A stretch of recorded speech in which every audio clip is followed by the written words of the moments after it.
Hello, my name is Elliott on behalf of DEI Advisors, and today's advisor is Greg Kennealey, the CEO of Mission Hill Hospitality, a KSL Capital company. Welcome, Greg. Thanks very much. Great to be here. Appreciate you having me. Absolutely. Really glad to have you here. And I know when you launched Mission Hill in 2021, you put a lot of thought behind Mission Hill's values and how you built your team. And I'm looking forward to hearing a lot about that. Sure. But let's start with your journey to leadership. Sure. Because prior to founding Mission Hill, you were at KSL for 10 years as head of hospitality, and you've held a number of key roles in the hospitality industry. Can you share some of the inflection points in your career and maybe one or two skills or traits that you think contributed to your success?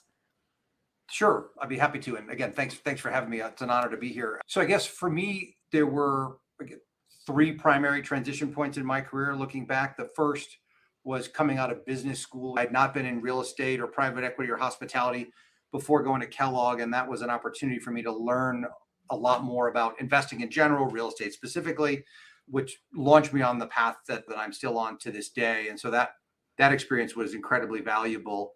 The what's perhaps most interesting is that I was in commercial real estate private equity for a number of years at LaSalle Investment Management, which is the private equity arm of Jones Lang LaSalle. Most people who will be hearing this would be familiar with that group.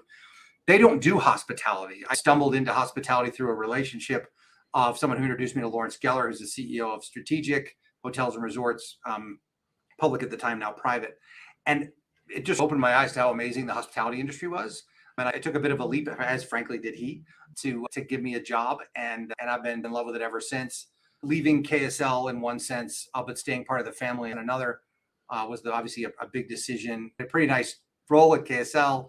Was very happy there. But the opportunity to launch Mission Hill and build something from scratch was incredibly appealing. The opportunity to do that with the friends and teammates that I'd had at KSL, who are now on my investment committee, my board, and have them shoulder with me in making this successful. It sounds corny, but frankly, a dream come true. I couldn't have scripted anything better, and it's been absolutely great. You'd asked about skills or traits that contributed to that. For me, finding something that I had, it sounds corny too, but finding something that you're genuinely passionate about. The hospitality industry is amazing. I think it's why nobody leaves. And I was better lucky than good. I found it more through happenstance than skill, but that makes it a lot easier to get up every day and work hard. And most especially in my role at Mission Hill, I get a lot of energy and benefit from like building a team and leading a team. That's super fun for me and incredibly rewarding. And obviously building Mission Hill from scratch has been a big effort, but that part of it has been really fun and I've enjoyed it thoroughly. Yeah, we've heard from a few people who have stumbled into hospitality and then stay in the industry, and we love that. Yeah, so. Why would you ever leave? So you have a really interesting story about how you selected Mission Hill's name, which is quite personal to you. Could you share where the name comes from? Sure. Yeah, it is personal to me on two different levels. So Mission Hill is the name of a neighborhood in Boston. Not a particularly famous one, but it's a gritty neighborhood, frankly, that has been the landing spot for immigrants coming to America for generations. Back in the late 1800s and early 1900s, some of those people happen to be named Kennealey, but that neighborhood was popular for Irish and German back in that time frame. It's transitioned and it is still a landing spot to this day for immigrants from other parts of the world. But what's really neat to me about that neighborhood, and which is why I selected the name, is that people arrived there with grit and determination and resiliency and not much else, and then work hard and create a better life for themselves and the family that follows them. And that's certainly been the story for my family. But I think what's really neat about that is that it's the story of so many people in our industry, right? My grandparents worked in jobs like housekeeping, laundromat, short order cook, factory worker, etc. My parents were the first to go to college. My brothers and I are fortunate enough to all have postgraduate degrees. And I see that story playing out in our industry where many of the people working housekeeping or in the laundromat or stewarding in our hotels are on that first rung of the economic ladder, and they're working hard to create a better life for themselves and their family to follow. And I just love that about our industry. And so the idea of taking things that I value very much about my family history and things I love and value about our industry and finding a name that represented both was irresistible to me. And I love also that in telling that story, you actually have hospitality in your family going back a couple of generations, but We there was do. actually hospitality even back then. Yes, indeed. So, one of the things we've talked about is how you're very intentional in how you build your team. And I Right. particularly like that you started by articulating your company's ideals and values. And you use a hiring hierarchy We when do. you are looking to add people to your team. Can you share that with us and how it works when you're looking to hire someone? Sure. We talk a lot about the fact that the most important decision anyone here will ever make is who we choose as our teammates. And so we've been very selective and very intentional about that. There, there was nobody that sort of came with me from KSL, so we were hiring from scratch. And different people in different organizations have very different philosophies on this. We talk about a hierarchy, and for us, the hiring hierarchy, excuse me, has character at the top. That is the most important factor for us. Then comes talent. And what I mean by talent, these are innate abilities. These are not things you can learn. These are innate attributes or abilities that you have. And then third is skills and experience. And obviously, to be successful here, you need to have all three. But our interview process, our screening process is starting with character, right? Because if you don't have that, we're done. If you don't have that in talent, you're probably not going to work in an environment that's this high performance and this fast paced. We talk about looking for people who are honest, smart, and driven. And when we find people like that who fit with who we are and what we want to do, we find that we work really well together, and the long hours pass quickly. People get a lot of satisfaction out of it. We also talk about rock stars and all stars. A rock star is somebody who is great at what they do. They like their role. They're happy for that role to change incrementally over time.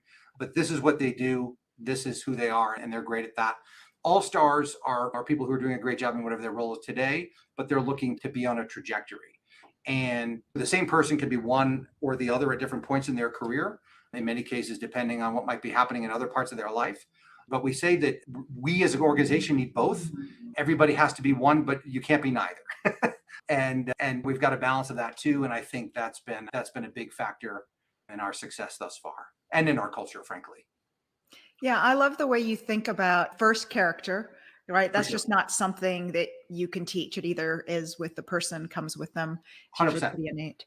And then this concept that people can be rock stars or all stars, and it's okay to be either one For sure. within your group. So Yeah. I think that's great.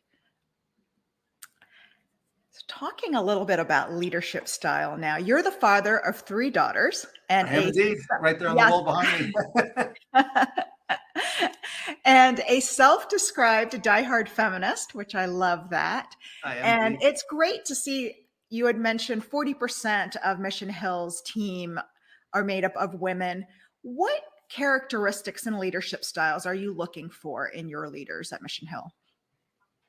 Great question. I guess a number of things come to mind for us.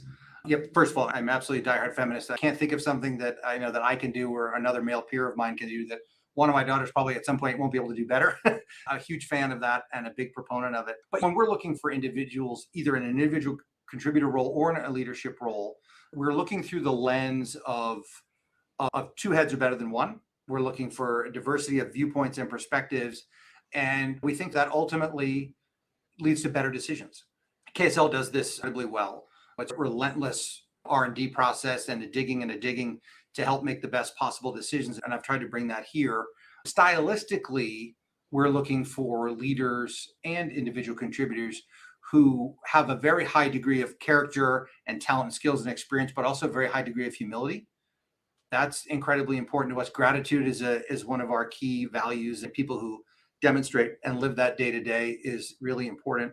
We are a very competitive team with people out in the external world, not internally, right? We're going to live and die as a group. We're all aligned in the way we're set up financially. So team comes first, when philosophically generals eat last, right? You're helping out the people who are in more junior roles first before you're looking for what you need to do for yourself. And philosophically, I think that people will follow a leader because they admire their character and or they admire their competence, right? And so our leaders need to demonstrate both, right? A leader with no followers is just a guy taking a walk, right? So like you need to have people in leadership roles here need to have both so that the people who work with them and for them naturally want to follow. And if that's not happening naturally, in our organization, but it's probably not a fit. Makes sense. So, in addition to having a large percentage of women on your team, you also have about 40% of your team made up of people from underrepresented groups, typically, which you We do. don't always see in your area of the industry. But what I Correct. find really inspiring about your company is that DEI is not simply a company initiative. It seems to actually be embedded in your company culture and your mindset. Can you share how that came about and how it impacts your company's performance? Sure. And I agree that we have a DEI initiative like most responsible organizations do today, but some of the stats you mentioned and some of the culture things we have are not, in my opinion, at all a function of that initiative. They've evolved more organically. So, what's most important to us is that everybody feel heard, right? So it's more of a mindset than an initiative or a program or something formulaic. And I think that comes out of a couple things. One of our key values is ownership. And unlike most real estate private equity groups that I'm aware of, every single employee here has a share of the carry or the promote structure in our economic model. And the majority of our employees are direct personal investors in our portfolio. And those two things, I think, create an ownership mindset. And I think when you're an owner, you have a voice. I'm not an employee. I'm not the junior person or the senior person. I'm an owner. And we're a small organization, so we're not that hierarchical, and our size allows us to be very transparent. And so when I'm in a company meeting talking about how I was on the hot seat at KSL the other day in a board meeting or whatever, and here's the challenge, I think it lets people know that we're not going to get everything right every day. It's not perfect. Here's how the sausage is made, and let's all talk about it. And I think that allows for people who might not otherwise feel comfortable. I think it makes it easier for them to speak up and to share their perspective. And so that's, I think, been a benefit for us. And that mindset or that philosophy is not just mine. I think that's shared across the leadership team and the rest of the group. And when we see someone volunteering their opinion or perspective, and you can tell that it might have been hard for them to speak up in the meeting, like we try and find ways to positively reinforce that so that it happens more often over time. That's really great, because I think you said two important things, right? You don't just share the good things, but you'll also share when things aren't going so great. For sure. Right? That's a level of vulnerability that not all leaders are willing to do, but you do it with purpose so that it benefits your team. And I also love the part about encouraging people who don't often speak up to do that and to continue to do that. And that's not always supported as much as it seems to be at Mission Health. So Thank you. yeah. Let's switch gears a little bit and talk a little bit about champions and mentors, and how have your champions and mentors advanced your career? And then maybe if you could share the importance of finding mentors and champions and how one goes about it. Is there a right and a wrong way to do it? Sure. Yeah, I've been very fortunate when I made the transition from traditional real estate, private equity to the hotel space. Richard Moreau was the CEO of Strategic Hotels and Resorts. He was my boss there and was a huge advocate for my career. In fact, he called Mike Shannon and Eric Resnick, who are the leaders of KSL Capital, to say essentially hire Greg when I raised my hand and decided to pursue that opportunity. Mike Shannon and Eric Resnick would be two others who have been incredibly gracious with their time and advice for me over the years. And my success is undoubtedly a result of that in a very large way. And yes, to your point, I think there's definitely a right way and a wrong way to do it. I was fortunate to work closely with those folks. KSL was a lot smaller back then. Strategic was relatively small. So you had a lot of day-to-day interaction with senior leaders, but that relationship has to evolve in a way that's natural and comfortable for both people. And certain roles aren't always a fit. For me, I think now I'm not on the other side of it. It comes with the gray hair, but many leaders, I think, are really open to those types of relationships. But I think sometimes in the literature, it gets misconstrued as something that has to be overly formal.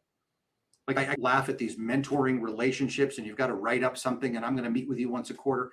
That feels pretty disingenuous to me. I think that you naturally develop a positive relationship with someone, and at a certain point you develop the comfort and the trust to say, hey, I'm wrestling with this in my career, or I've got this fork in the road. What do you think?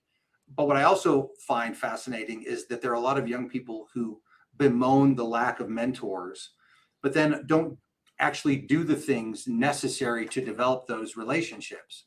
I speak at classrooms on occasion in hospitality or business schools. I did that recently, roughly 40 people in the room. I got follow-ups from 2, right? In the 12 years I've been associated with KSL Capital, I'm ballparking 50 or 60 associates have come through that organization.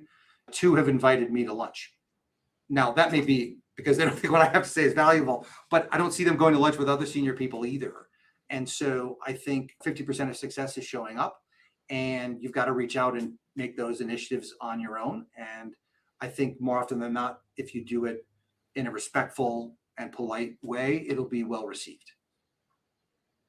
Yeah, it is very intimidating to go to someone in your organization that's more senior than you It and that is. you admire. And how do you begin this conversation? How do you ask them to lunch? It is a little bit awkward and intimidating. It is. And look, if it's the first time you're shaking hands with your CEO in the elevator, you can't be like, and I'd like to go to lunch and talk to you about my career. That's a bit of a jump.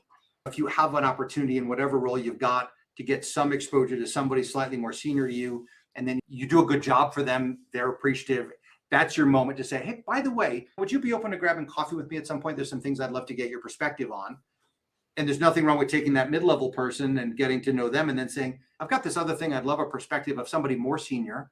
But you say that in a way that doesn't hurt their ego. Would you help facilitate my going to coffee or lunch with? It just takes work and effort, but it's available to people who are willing to do that. Let me ask you this. If a person has someone they admire and they think they might want to reach out to them as a mentor and they're a peer of their boss, is that okay to do? Because I've always felt maybe that would seem disloyal to my boss if I was reaching out to his peer to go to Great lunch. question. Obviously, it partly depends on your boss, right? If your boss is insecure, then you've got to navigate that. A good boss would encourage it, right? So that's one way of testing whether you've got a good boss. But I think if you take your boss to lunch first and then say, I'd love to get the perspective of other people. What do you think about my talking to Sally or Bill or whoever to get another point of view? That feels safer to me. What you don't want to do is reach out to the peer and have your boss find out about it secondhand, right? That's a recipe for ruffled feathers. So at a minimum, you have to say, I'm reaching out, I'm going to lunch. I just want to give you the heads up. That's great advice. Yeah, 'cause sometimes you don't know how to navigate your boss if it's someone else. So Yeah, now you have to choose whether you're going to ask if you can go to lunch with, or whether you're going to tell them that you are. Those are very different things. You've got to read that. But either way, they need to be in the loop on that. And hopefully they're going to be supportive of it. If they're not, that's a pretty red flag to me that you got to move. Just to be candid. Yeah, good point. Yeah. Thank you. There is a common generalization that women are not very good at advocating for themselves. Their companies, yes, maybe, but not so much for themselves. Yeah. And that is an issue for them in getting promotions or going after something that they want. What would you tell our viewers who are struggling to find their voice to get something that they really want?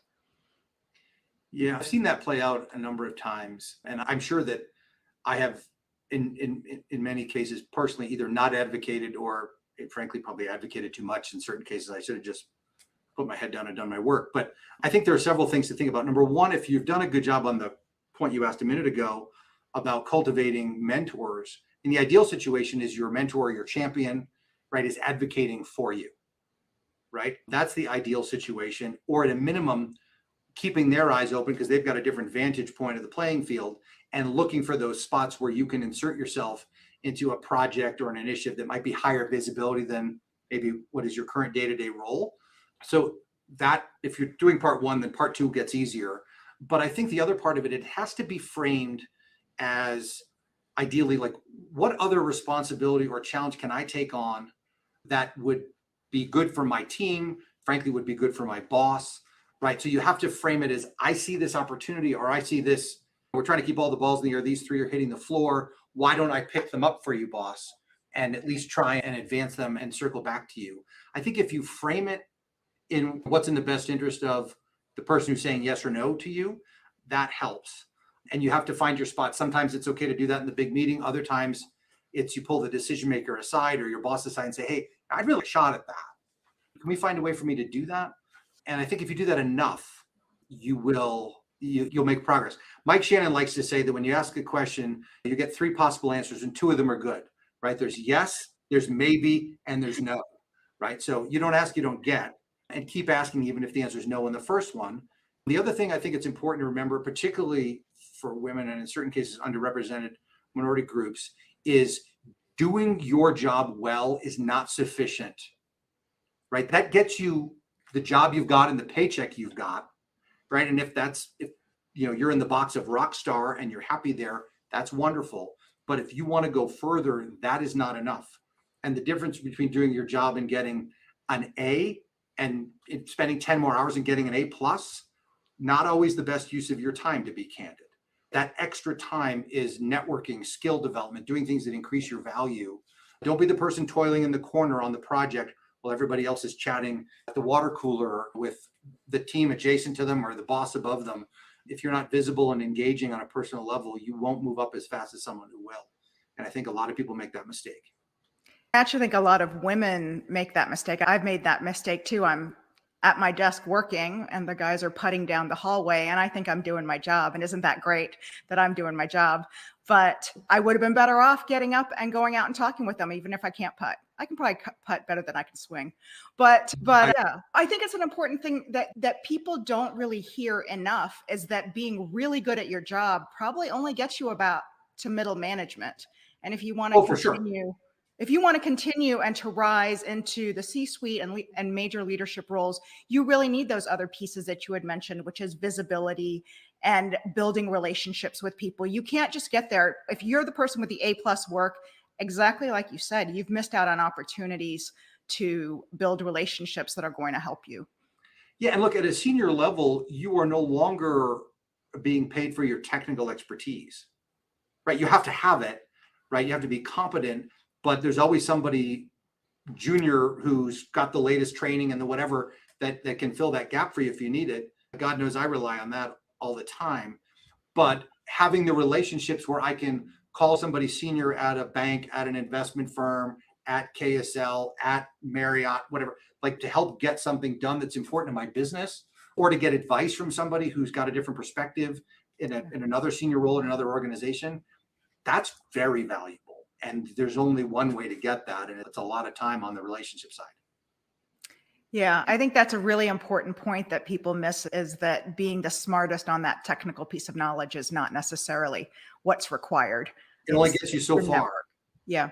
And now look, if you spend all day networking and you don't get your job done, that's not a recipe for success either. You've got to strike the balance. But doing a good job, like you said, getting the A and not focusing on the A+, that's really, at some point, it's table stakes that everyone can do the job at a certain level to that A. And then you need the other skills and the other networks in order to continue to progress. Yeah, and I think what some people make the mistake of is thinking that there's that incremental return on that incremental knowledge or that incremental expertise. And often the difference is it's not so much about what you know or don't know or what you can do or not do. It's how you think, and like tactical thinking versus strategic thinking. And the way you learn how to think at a different level is based on the amount of time you spend with people who are here or here in their careers, and you just get exposure to it and you start to look at things differently, and that becomes valuable. And frankly, it makes it easier to advocate, because then you can start to talk at your boss or your boss's level about what's going on in the business in a way that you couldn't if you just kept your head down in your cube. Yes. And I think a lot of young people come out of school and they've done so well keeping their head down, doing their work. They got the A, they got the A+. And then to find out that's not the same thing that's going to get you into the C-suite of your company. That's something that people figure out along the way, but better if they figure it out sooner. I would agree. Yeah, for sure. So along those lines, one of our favorite questions at DEI Advisors is, what advice would you give to your younger self? We think it speaks to the importance of self-reflection in one's personal growth. But looking back on your journey, what would you want your 22-year-old self to know? I guess the first thing that comes to mind, honestly, is get the heck into the hotel industry as soon as you graduate from Notre Dame. Don't wait 12 years or whatever it was. So that would be number one if I go back in time. But I guess absent that, the big learning for me was keep searching and don't settle. And I think that I was 35 when I got my job at Strategic. pretty far along in your career to be making a switch like that. Risky in one sense, certainly, but it's worked out great. And I think the reason for that is because the moment I saw it, I knew this is what I wanted to do. And I was so excited about it that it was easy to work really hard and eventually climb. And so I think the advice for people is you don't have to settle, and not everybody's going to love their industry, but they can love the role they're in, the team they're on, the mission of the organization, right? There are things that can get you passionate and excited. I think in our industry, it's a lot easier than it might be in others, but keep searching and don't settle would be my advice. I love that. And I love the idea of getting into hospitality sooner. We've heard that once Oh or my twice gosh, before. yes. Yeah. I'm going to ask you an unscripted question. What do you think about young people who have switched and had a number of jobs, 5 jobs in 5 years? Is that good? Is that them finding themselves, or is that a red flag for you? It's probably both. Yes, 5 jobs, 5 different employers in 5 years. That, I don't know if that's a red flag or a yellow flag, but it would be something that would jump off the page at me. I think that you ideally need to do as much of that searching process in school, in your nights and weekends, so that you can make smart choices, right? Because at a certain point in your career, we're evaluating you for a leadership role, part based on your technical expertise and part based on your relationships and your strategic thinking, but also on your decision making and your judgment, right? And so if you keep jumping into things that you think at the moment you jump are going to be great and they're not, then you need to either do more diligence or work on your judgment skills. But I don't believe that contradicts my point earlier about keep searching, right? Because you can search in coffees and lunches and dinners and podcasts, and you can search in a lot of ways. That's But I really think great what advice. people will sometimes get confused by, and frankly, I saw a lot of my business school classmates do this, is they get enamored by the sexiness of management consulting or investment banking, just to pick a couple of stereotypical ones. And a few of them love it and do it forever. And a few of them do it well enough to catapult into a senior role someplace else. But a lot of them make a lot of money and aren't really that happy, but can't leave. And so you have to navigate that really well. And you have to get advice from people who you think are smarter and more successful, because those are the people with the best perspective on what is or isn't a good opportunity. If you interview at a company and you're like, I'm the smartest guy in this room, run, right? You want to be at a place where everybody's smarter than you and sharper and challenging and growing. And that's how I felt when I interviewed at KSL. That was pretty intimidating. You play with better players and your skill level goes up. Absolutely. Absolutely. So we are coming to the end of our time, and I know I could keep talking to you and asking you many more unscripted questions. All good. But keeping in mind DEI Advisor's mission of empowering personal success, do you have one final bit of advice you would leave with our viewers who are looking to advance their careers? Yeah, the keep searching part is definitely in there, but I guess, I think the message I'd love for people to take away is, particularly younger people earlier in their career, there are a lot of people in our industry or in your social circles that are willing to help, but ultimately your career is up to you. And you've got to find the time and the energy to devote to that. As we talked about, right? You can do a great job in your current role, but you also have to have, frankly, the discipline to invest in your future by spending incremental extra time, increasing your value. And you do that by learning new skills, developing new knowledge, networking. And that's hard, right? And it's easier to go to the bar or watch a game or whatever you do for fun, which is why I think many people opt out at a certain point in their career, or they do this much when they should be doing this much.